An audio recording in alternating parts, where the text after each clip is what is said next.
God. No matter where we go, we're close to the Father's heart. Though we stumble, He will not let us fall. We are the Lord's, and He will never forsake His own. We are the sons, we are the daughters of God.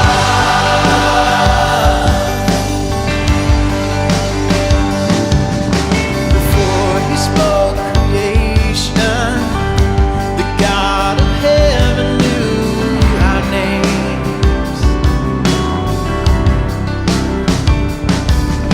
Informed in His reflection, we are His glory on display. And His heart is good, He is always kind. With the cross He proved, He is on our side. We are the sons, we are the daughters of God. No matter where we go, we're close to the Father's heart. Though we stumble, He will not let us fall. We are the Lord's, and He will never forsake His own. We are the sons, we are the daughters of God.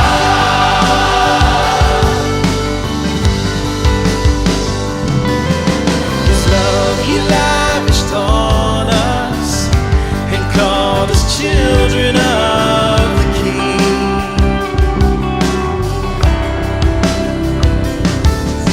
And in His love and kindness, He chose the lowly and the weak.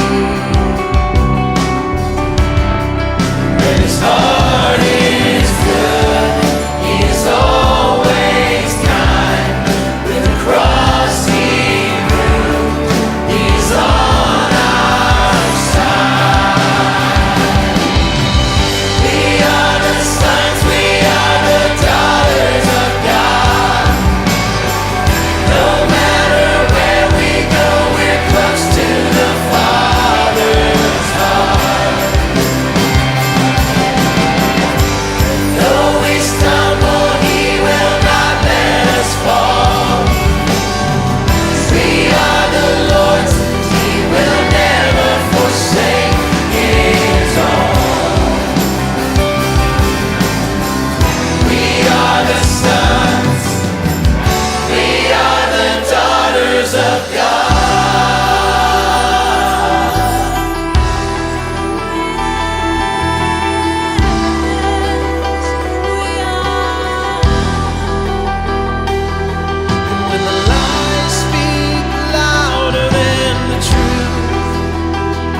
excited to be with you guys this morning. My name is Richie Christie.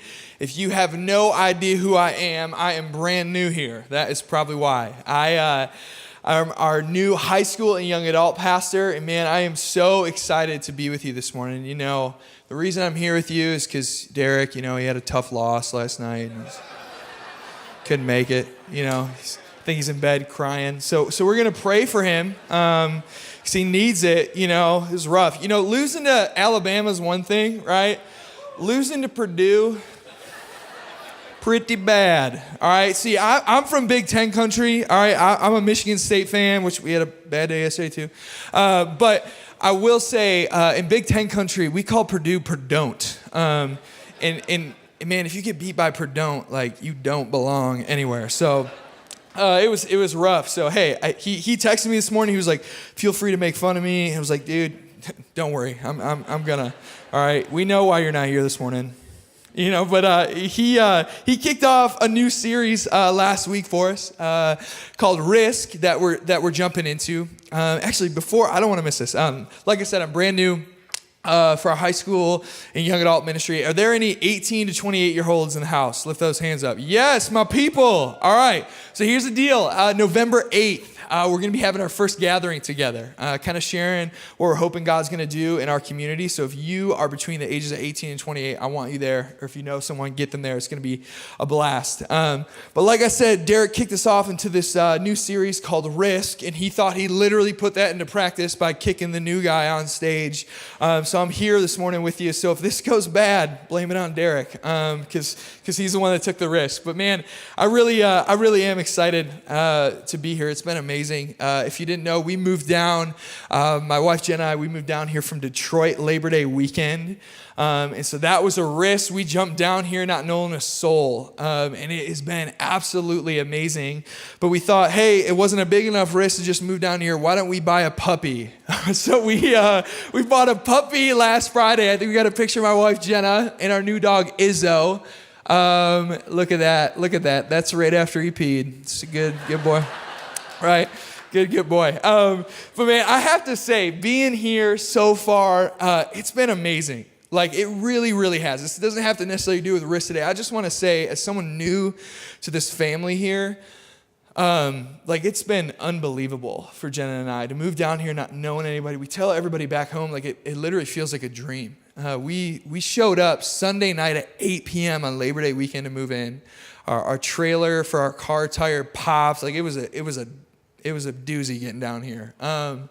But man, we showed up and there were 30 people at our house to help move us in on Sunday night of Labor Day weekend. Just unbelievable. But that just shows what this place is about. And so I'll even say this: if you're new here like us, you're wondering, man, are these people legit? They're legit. All right. I have not. It's just been a privilege to be under Gina and Derek, just their authenticity, the way they love and lead, and just the families and staff around here. So I just want to say thank you. Really just for the first month or so being here, it's been amazing being here. But Derek, as he kicked us off last week into this idea of risk, he started off sharing the story of Abraham and Isaac, right? Classic story, really good. But he had a definition of risk that I loved, and I want to keep it in our mind today. He said that kingdom risk is I hear God and follow him, right? And so we really jumped into this idea of what does risk look like? How do we take it? The benefits of it, things like that. And so to kind of bridge the gap here, here's what I want to talk about on week 2 is the risk of not risking, right? Because we know we should risk, but what is the risk? What's the cost of actually not risking? And we're going to be in Revelation 2 and 3 today. We'll get there in a minute, but if you want to flip your Bibles there, you can get ready. But I was thinking through this, and this is how I was thinking through it, is how many of you guys have ever jumped into something risky or made a decision that was risky, and then 5 minutes into it or in the middle of it, you're like, this is the worst decision I ever made. Anybody? Yeah? So this happened to Jenna and I a few years ago, maybe not for her, but for me. She comes to me, I'm sitting on the couch one night, and she's like, babe, I think I want to run a half marathon. I don't know why I talk like that. My wife doesn't talk like that. But she goes, I think I want to run a half marathon. I was like, that's awesome. I am so excited for you. That is great. And she looks at me and she goes, no, I want us to run it. I was like, who's us? Me? I'm 250 pounds. I'm not running anywhere but the bathroom. I don't know if we're going to be able to do this. And she goes, no, I want to see. And fellas, there's a moment here where I go, do I say yes or do I willingly put myself in the doghouse, right? And so I'm like, all right, I'll do it, right? We go out and buy the shoes, do the dang thing, and we get rolling. And so we actually got plugged into this kind of group of runners that were all running the Detroit half marathon, and you'd run together so you wouldn't be sucking wind alone. And so we show up to the Saturday morning run, our first one. We're a little late in the game. We show up, and they do this like kind of devotional thing. There's like 100 people there. I'm like, this is kind of cool. You guys are crazy, but this is kind of cool. And show up, and the guy, after he shares his devotional, he goes, so today we're going to run 5 miles. 5 miles? What? Like, I haven't run 5 miles since ever. I don't know if I'm going to be able to do this, right? And I look at Jenna, I'm like, I'm going to kill you. Like, or I'm going to die, one or the other. And so she's like, babe, you got it. You got this. I'm like, all right, fine. So we start running, like a half mile in. I'm like, all right, this is all right. Like, kind of heavy breathing, but we can do this. And I get about 1.5 miles in. I start to feel something in my hip, right? I'm like, this hurts a little bit, right? I get a little bit further. I'm not kidding you. By the time that was over, mentally, I had to stop every 1/4 mile because my leg was numb. Like, it was dead. And I got to the end of it. I was like, this is horrible. Like, I'm not doing this, right? So the middle of this huge risk of running this half marathon, I'm in the middle of it. I'm like, this is the worst decision I've ever made in my life, right?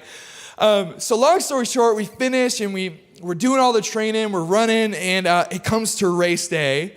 And it's in downtown Detroit. And actually what was really cool is that part of the race, you actually got to go over the bridge to Canada and come back through the tunnel under the river. And so it was really cool, right? And I'll say this, man, that one of the coolest moments of our marriage was probably running that half marathon together. Like, it was absolutely amazing. Just a whirlwind experience. Only one I'll ever do, but really cool.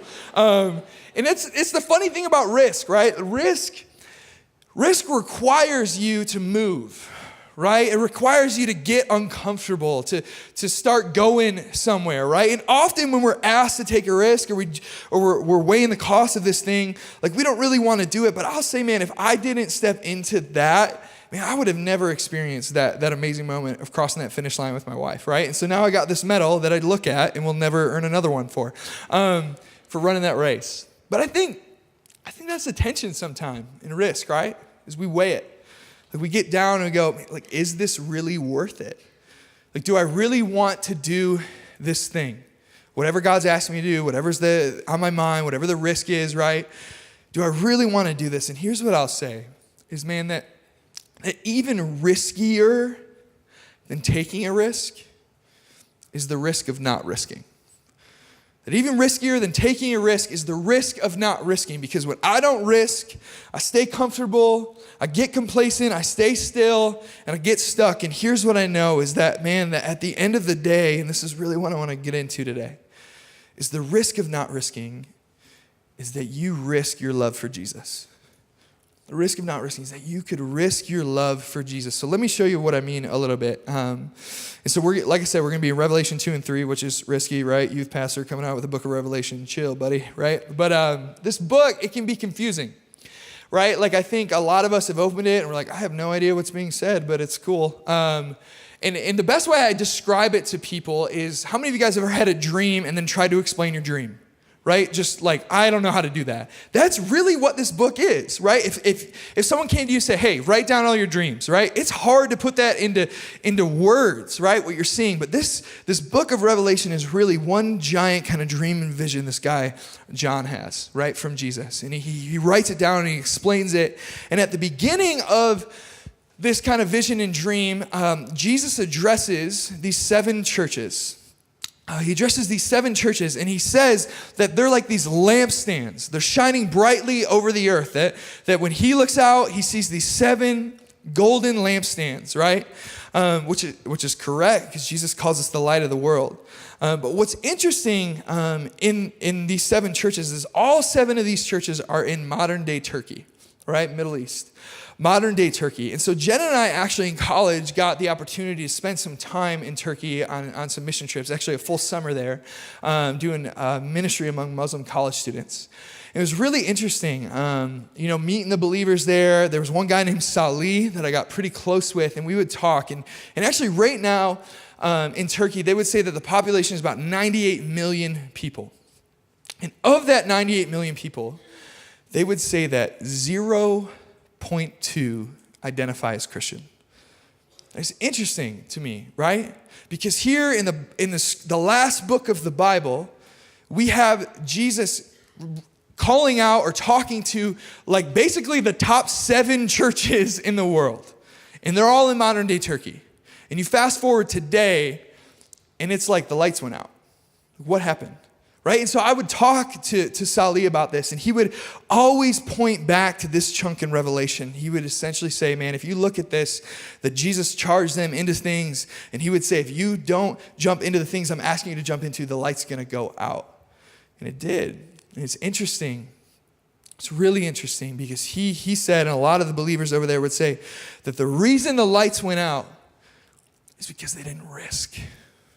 That over the centuries of political change, of cultural change, of the landscape shifting, that at some point along the way, people got a little comfortable, got a little complacent, and these once solid churches, man, the light just went out, and now today we have really one of the most unreached countries in the world. That even as you talk to missionaries today, like the Jesus movement is exploding in the Middle East, all like outside of Turkey. Turkey is just dry. It's tough. Really, really hard work. But I want to look at these churches because I think it's interesting that they were once amazing and a light on a hill and a lampstand for the world to look at, but now today they're not. And why? How did they get there? How did they shift to that place, right? And so we're going to look at 2 of these today in Revelation 2 and 3. And really what I think we're going to see is that the risk to not risking is also that you'll live comfortable and you'll live complacent. And I think that's what he addresses with these churches. And so this first church in Revelation 2, verse 1 to 5, the risk of not risking, number 1, is that you could get comfortable. And this is what he says. He addresses them and he says, to the angel of the church in Ephesus write, the words of him who holds the 7 stars in his right hand, who walks among the 7 golden lampstands. I know your works, your toil and your patient endurance, and how you cannot bear with those who are evil, but have tested those who call themselves apostles and are not, and have found them to be false. I know that you are enduring patiently and bearing up for my name's sake, and that you have not grown weary. But I have this against you. That you have abandoned the love you had at first. Remember, therefore, from where you have fallen, and repent and do the works you did at first. If not, I will come to you and remove your lampstand from its place, unless you repent. All right, this is in Ephesus. It's crazy. Right? And so this beginning, Jesus is addressing him, and he actually starts off encouraging him. He's encouraging him, and he's like, hey man, you are fighting the good fight. You're enduring patiently. You're not growing weary. Like, I'm proud of you. You're fighting for good things. But then his tone switches. In verse 4, his tone switches, and he says, but I have this against you, that you have abandoned the love you had at first. You know, John's kind of getting at this idea here that man, you're doing church well. Like, you're fighting for the right things. You're trying to live holy. But somehow in the midst of that fight, you're missing the point. That you've abandoned the love you have at first.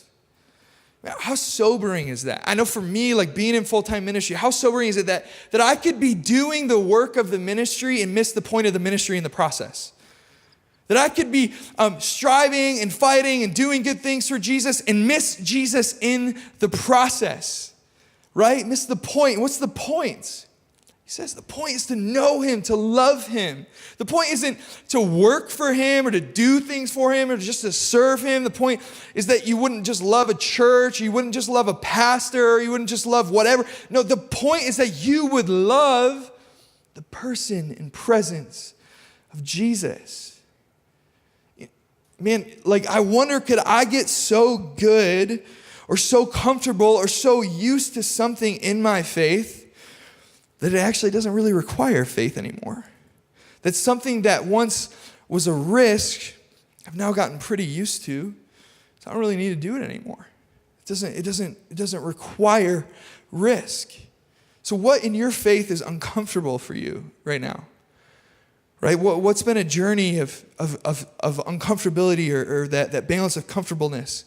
Right? I know for me, And we've talked about this a lot here lately, but this idea of hearing God's voice. That years ago when I first heard about this, how I was kind of saved and raised in the faith, man, like the idea that God spoke is really weird. Like, I don't know about that.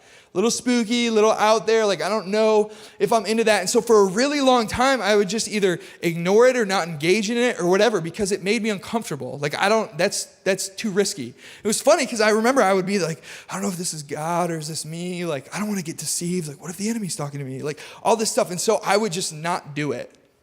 And there's a quote by a guy named Brad Jersak that I think just sums up my journey with this. And he says this. He says, sometimes we're afraid we will be fooled or deceived by listening. I can tell you right now, if you don't listen, you are already fooled and deceived. And like, I realized on this journey of hearing God's voice that it brought me always to a place of, I had to have faith. I had to risk to believe what he was saying or to step into it. And it made me uncomfortable. And the reason I didn't want to do it is because I actually liked being comfortable. I liked holding all the cards in my hands. I liked knowing what would take place. And this idea was too difficult for me to wrap my head around. But it started to change my life. That as I started to understand this idea of hearing God's voice, that it elevated my faith like crazy. And I would even say this, that Jenna and I getting to this place, which we didn't even know Kingsport, Tennessee existed in like May. Man, us getting here actually started with me sitting down with a friend in a coffee shop and literally asking God, do you still want us in Detroit? He said no. Man, if I didn't risk and believe that, I don't know if we would be here today, right? As uncomfortable as it was, as new as it was, I don't know if we would be here. And so John's getting at this idea, and he says that, man, this comfortability could cost you. It could really cost you, but he gets into another thing in the next chapter. He says it's not just comfortability that will cost you, but complacency could kill you as well. In Revelation 3, we get into the second idea of the risk of not risking, is that you'll get complacent. Starting in verse 14, it says, and to the angel of the church in Laodicea, write the words of the Amen, the faithful and true witness, the beginning of God's creation. I know your works. You were neither cold nor hot. Would that you either be cold or hot. So because you are lukewarm and neither hot nor cold, I will spit you out of my mouth. For you say, I am rich, I have prospered, and I need nothing. Not realizing that you are wretched, pitiable, poor, blind, and naked. I counsel you to buy from me gold refined by fire, so that you may be rich in white garments, so that you may clothe yourself, and the shame of your nakedness might not be seen, and salve to anoint your eyes, that you may see. He's getting at this idea, man, that you've drifted, you've gotten lukewarm, and he's inviting him into something. He says this, he says, those whom I love, I reprove and discipline. So be zealous and repent. Behold, I stand at the door and knock. If anyone hears my voice and opens the door, I will come into him and eat with him, and he with me. See, it's this famous passage, maybe one of the most famous passages in this whole book, this idea of being lukewarm. Like we've heard, maybe you've heard that, if you've been in church, don't be lukewarm, right? But he actually gets at this idea of how they got to lukewarm. How did they get there? Like what caused that? And it says this, he says in verse 17, for you say, I am rich, I have prospered, and I need nothing.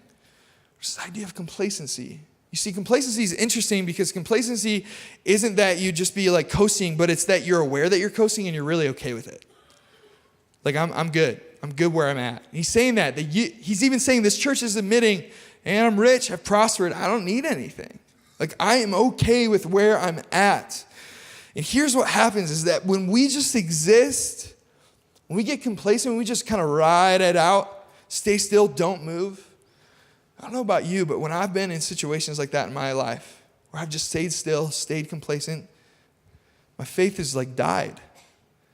Like I'm not pushed out. I'm not required to take risk. I've gotten safe, right? And so what is this idea of faith? How would we define faith, right? Faith, how I would define it, is believing in something unseen. Right? Like faith is, at the end of the day, is believing in something you can't see. Hebrews 11:1 tells us this, the assurance of things hoped for, the evidence of things unseen. Believing in something you can't see. So how do I increase my faith then? How does faith grow in my life? Seeing something that I previously didn't see, right? Or experiencing something that I previously did not know. That's how my faith grows. I mean, think about it this way, right? You get a hunch, you get a whisper, you get an idea, you get a thought, whatever it is from the Lord, right? He's talking to you, right?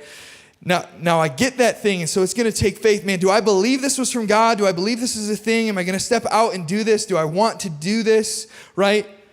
And as I step out in faith and I see that thing come to life, my faith explodes, right? It starts to grow, right? I get this hunch from God that maybe I should say this to somebody, or maybe I should love on somebody this way, or maybe I should do this or do that. And then I do it and I watch God move. Man, that's where faith explodes.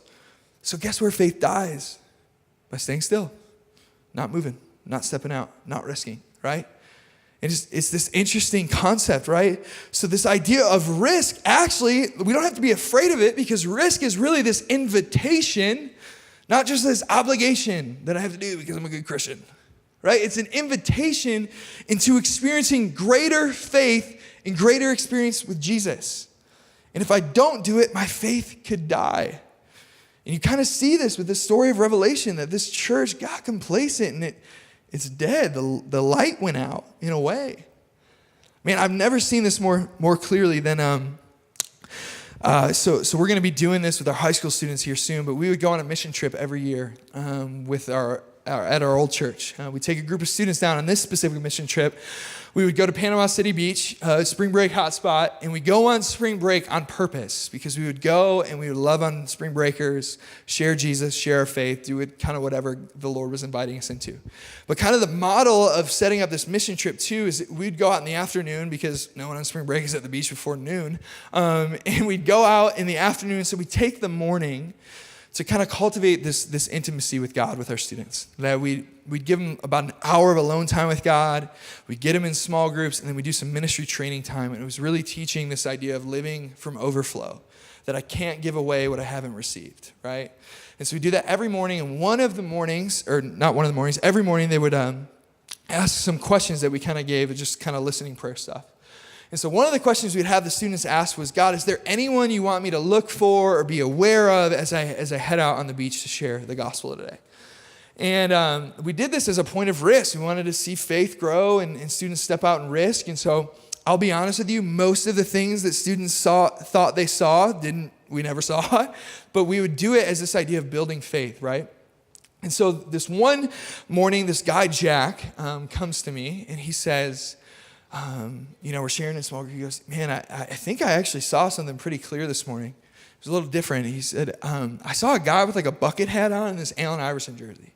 And so we're like, all right, well, sweet. I guess we'll look for it today. Just keep your eyes peeled, right? We're trying to teach this idea of keeping my spiritual eyes open to heaven and seeing what God wants to do. And so long story short, we go out sharing on the beach that day. It was a great day. And we get to the end of it, though, and we have to get back to the van, so we've got to get back for dinner. And Jack hasn't seen this guy, right? Hasn't really talked about it that much that day. To be honest, I kind of forgot through the day, too. And so we're walking back to the vans on our last leg back, and Jack's walking, and he bumps shoulders with this dude, and he turns around, he looks at him, and he looks at this guy walking away from him. He's got an Allen Iverson jersey on and a bucket hat. And so Jack was like, oh, shoot, right? What should I do, right? And so actually what Jack did is for a minute he kept walking. And then he comes up to me and one of our leaders, Stephen, and he goes, hey, I think I just saw that guy with the Allen Iverson jersey on and the bucket hat. And we were both looking at him, we're like, then what are you doing here? Go talk to him. Go do this, right? And so this idea of faith, right? I see what was previously unseen, right? God's inviting me into something, movement, right? Because this idea of movement creating miracles. And so Jack starts to step out and he goes up to this guy and he runs up to him and he goes, dude, hey man, he didn't even know, we probably should have trained him on this, but this was kind of his intro. Hey, this is really weird. I was praying this morning and we were just asking, I'm on this trip with my church and we're asking God if there's anyone we want to see on the beach today to talk to. And I saw this morning a guy with an Allen Iverson jersey on and a bucket hat, and I think it was you. And so the guy looks at him and he goes, oh my gosh. And he gets in this whole story and he's like, I'm down here, I'm on spring break with all my buddies and I've been drinking my brains out And I literally was praying the other night, like, I hate this, God. If you're real, like, you have to show yourself to me, or I'm not going to believe in you. Right? This kid's from like Georgia or something, like kind of grew up in the church, but he's like walking away. And Jack goes, dude, like I could have talked to anybody else on this beach today, but the Lord highlighted you because he's after you and he loves you and he wants a relationship with you. And so Jack prays with this guy to give his life to Christ, or rededicate his life to Christ. And it was amazing. It was this amazing movement of watching this miracle happen. But the best part about this story, what I love most, is Jack had a choice. Am I going to do it or not? Is this worth it? Should I do this? Should I move in faith this way?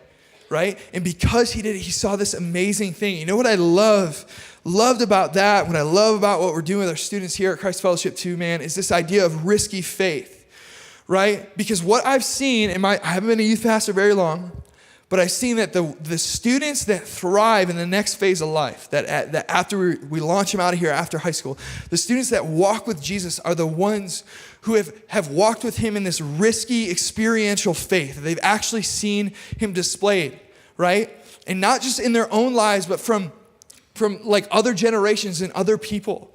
And man, what I would say to like our church right now is, man, what if Christ Fellowship was a place where like the next generation got a picture of what risky faith looked like at 30, 40, 50, 60 years old? Because if you look at any study right now, man, if you want to ask the question, what is the risk of not risking? Why don't you ask a whole generation that is walking away from faith in droves? In every study that you look at, one of the greatest reasons is they haven't seen an authentic faith. They don't see like the realness of it. They don't see the risk of it. So what if we could be a place where we show the younger generation what it looks like to passionately pursue and love Jesus? What if we launch students out of Christ Fellowship as like a launching pad, that it wouldn't be a place in college where their faith would die or they get caught up in whatever, but it'd be a place where their faith just ignites and goes and goes and goes. And you know where that starts? It doesn't just start with the youth ministry and the youth pastor. It starts with the family. It starts with the community around them saying, hey, I'm going to show you what it looks like to love and live risky. Not complacent, but moving, right? It's this beautiful, beautiful picture that I think the Lord's inviting us into. But here's the problem with this message, and I was wrestling with this week. Like, it's not enough for me to just get up here and be like, you know, I'm 27 years old. Let me tell you old people what it's about. Don't live complacent. Don't live comfortable. Right? Like, I know that some of you are sitting here.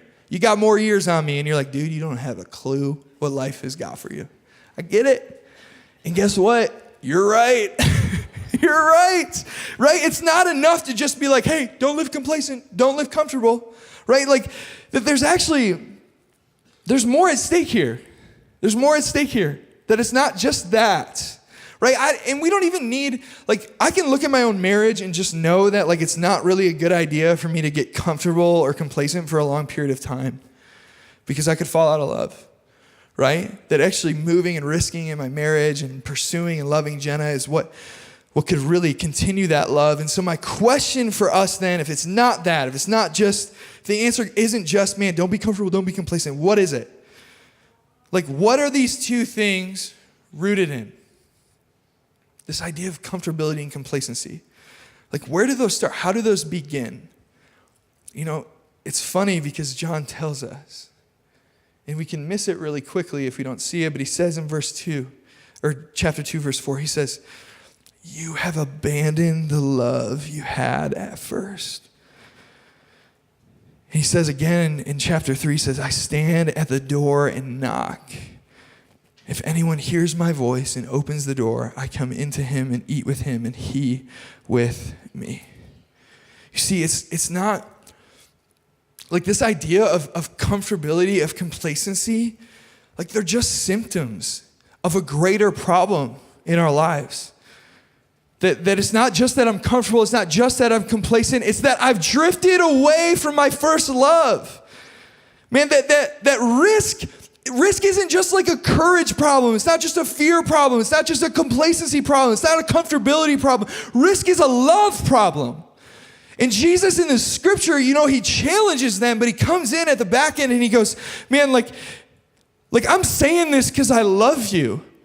And I'm standing at the door and I'm knocking, and I'm not knocking to make you feel bad about yourself. I'm knocking because I want your heart again. You've drifted, but I love you.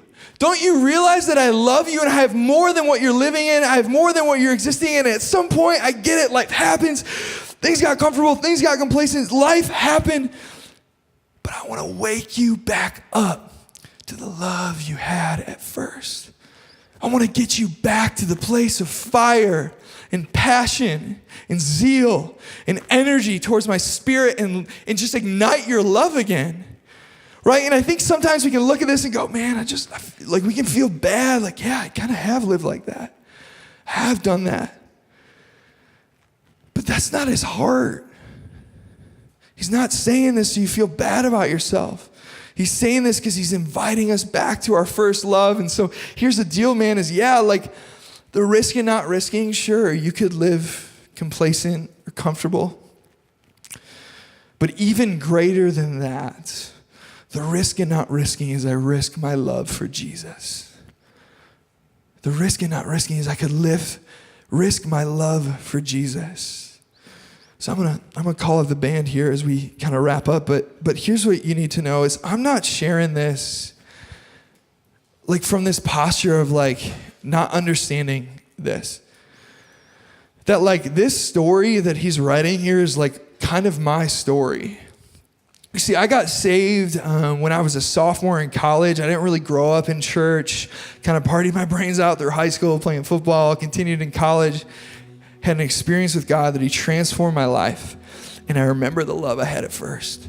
Man, I was on fire. I was passionate. I was hungry to know God, hungry to get in his word, hungry to share the gospel for my friends to know him. Like I was on fire, right? And so life kind of continues, and my wife, current wife, and I, we get engaged in college, our senior year. And I was all ready to get into full-time ministry and do this thing. But I took a little victory lap and graduated a semester late. And by that time, all my friends had graduated. And I found myself still in East Lansing, but I wasn't in my college ministry anymore. All my community had kind of left me. And this ministry job that we thought we were going to do fell through. And I found myself in this place like kind of angry and upset. Like, God, like I'm on fire for you. Like you deserve to give me this. And things kind of continued, and I ended up with an advertising degree from Michigan State, and I'm applying to jobs, and I can't get a job anywhere, like in any ad agencies and any marketing stuff. And so what ended up happening is we're engaged, and I ended up having to work at like a pizza place, just to like make money and get money for the wedding and life. And slowly but surely, and it was on accident, I started to just spend a little less time with God, not love as well. And really there was two kind of huge sin issues I struggled with my whole life, and it was anger and then this pornography addiction that I really felt like I mastered at this point. Like we got engaged, I wasn't gonna bring that into my marriage. And here I was, finding myself drifting back to a place of anger, a little bit more short, and finding myself wrapped up in pornography again, months before I'm getting married. And if you know anything about being married, and we were engaged at the time, but I think it had the same thing, is you take your sin out on your wife the most. And I was doing that, and the problem was like she was still like really on fire and loving Jesus, and I was weighing her down, and wasn't fighting for our purity. Things weren't going well, and it gets to the end, towards the end of our engagement, we're having these wedding showers, and the night before our first wedding shower, we're getting this huge fight. And it was really because of me, because of the mistakes I had made and decisions I had done, and I screwed up in purity again. And I was just like not helping the situation. And so we get in this huge fight, and I decide I'm gonna drive over to her and win her back, and we're gonna be good. And I pull into her driveway and asked her to come out. We're just sitting in the car. And I'm apologizing, like, I'm so sorry, I'm sorry. And she looks at me, and I'll never forget this. This was a huge shift in my life. She looked at me and she said, "You're not the man I thought I was gonna marry." I was like broken. And I was like, well, we gotta figure this out. We got a first wedding shower tomorrow. And she's like, I don't know if I'm gonna go. I was like, what do you, like, you have to go. Like, I can't show up to that alone. And she left that night and she said, I don't know what I'm gonna do. I'll talk to you in the morning. And she got out of the car, and I remember sitting in the car just bawling my eyes out. Like I'm like terrified. I'm gonna lose the woman of my dreams. Everything's falling apart, and I felt like it was all my fault, and I couldn't do anything. And I was frustrated, and I was angry, and so I drive home. My roommates are all watching TV in the living room, and they can probably see I'm crying, and I just go right up to my room. I go up to my room, and I do the only thing that I knew. Like, I just felt prompted to do this, and I got to the side of my bed, and I got down on my knees, and out of just like utter hopelessness, just said, Jesus, help me. Like, I don't know what to do. I don't know what to do. I don't know how to fix this. It's out of my control. Like, I'm afraid she's gonna leave. Like, I don't know what to do. And he whispered something to me that changed my life. And he said this, he said, this is the place I wanted you the whole time. On your knees in full surrender back to your first love. Like, this is the place where I do my best work in your dirtiest moments. So yeah, Richie, you drifted a little bit. Yeah, you got comfortable, you got complacent. You didn't press into the things that you did at first. And you didn't even mean to, but you did it. But this is where I want you. I want you back in this place where I can ignite your love for me again. Because I love you. And so I'm standing at the door and I'm knocking. And how do you view Jesus knocking? Like, is he knocking like, open up? What's wrong with you? Wake up. No. He's knocking, and it's like this knock of love, this invitation, like, open the door, son, like, come back. I'm not mad at you. I get it. Life happens, but come back home, because the thing I care about most is your heart. I want your heart because I love you. And man, I think for some of us in this room today, even myself, I was writing this week, that he was knocking on my heart again. Because here's what I know. He doesn't just knock once. You don't just have like a salvation experience and the rest of it is for you to figure out. He's knocking on the doors of our hearts every morning, every night. I love you. And the point of it is that you would know my love and you'd be ignited by my love and you would be led and live your life by my love. So this idea of comfortability, of complacency, like, yeah, like I get it, but that's not the point. The point is that I just want your heart to love me again. So fall back in love with me. Come back home. Let's reignite the love we had for each other at first. Because that's how we're gonna live risky. We're not gonna live risky by mustering up enough courage to not be complacent or comfortable. We're gonna live risky when our hearts are burning with a love for Jesus that's uncontainable. And then I can't keep it to myself, and so I gotta share it with the world. I gotta share it with my coworkers, and it doesn't just mean like I'm gonna tell the gospel but it means I'm gonna be living a life of love and put Jesus on display with my whole life because I am so madly and deeply in love with him. And so man, the risk of not risking is I risk my love for Jesus. And he wants to get me back to a place where he loves on me and I receive it and live that out. And so here's what we're gonna do as we close with this last song. Is we picked a song called No Longer Slaves. And I love that we picked this because for me, I remember the first time I heard this song, I was like, oh my gosh, this is amazing. Like, you split the seas. Like, you're chasing after me. Like, you're coming for me and I'm a child of you. But what's funny about worship music is if you hear a worship song too much, you kind of just like, you go from here to like, I'll do this. Like, So here's my encouragement to you as you jump into worship. Let this song be sung over you and let you sing it out like it's the first time. Get back to a place where he can set your heart on fire, where you can love him like you've never loved him before, and let you run out of these doors today, living a life of risk motivated by love. So I'm gonna invite you guys to worship. You worship him however you need to. You connect with him however you need to. You stand, dance, move, whatever you gotta do.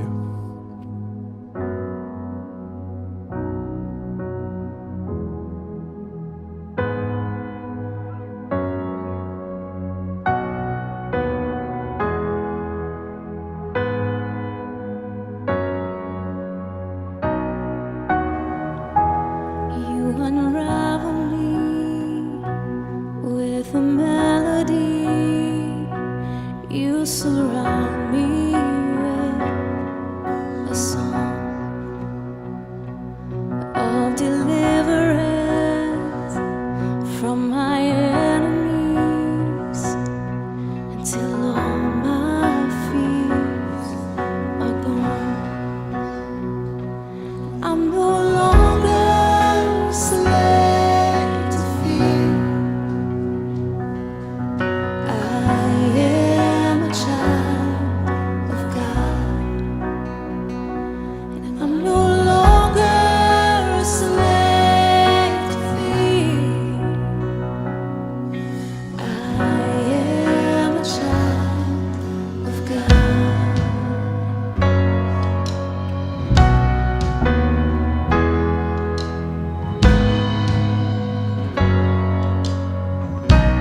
And no, I'm no longer a slave to fear. Fear has no place. I am a child of God. Yes, Jesus. We're your children. No matter how long we've been walking with you, would you set our hearts on fire? Set them on fire. Bring us back this week to our first love, so we could run out of here with a faith so risky that people could not follow you. We love you. It's in your name we pray. Amen. So hey, we've got our prayer team up front. I just want to invite you, if you're sitting today and you're like, man, like I think that's me, like I've drifted, like I was this week as I was writing that.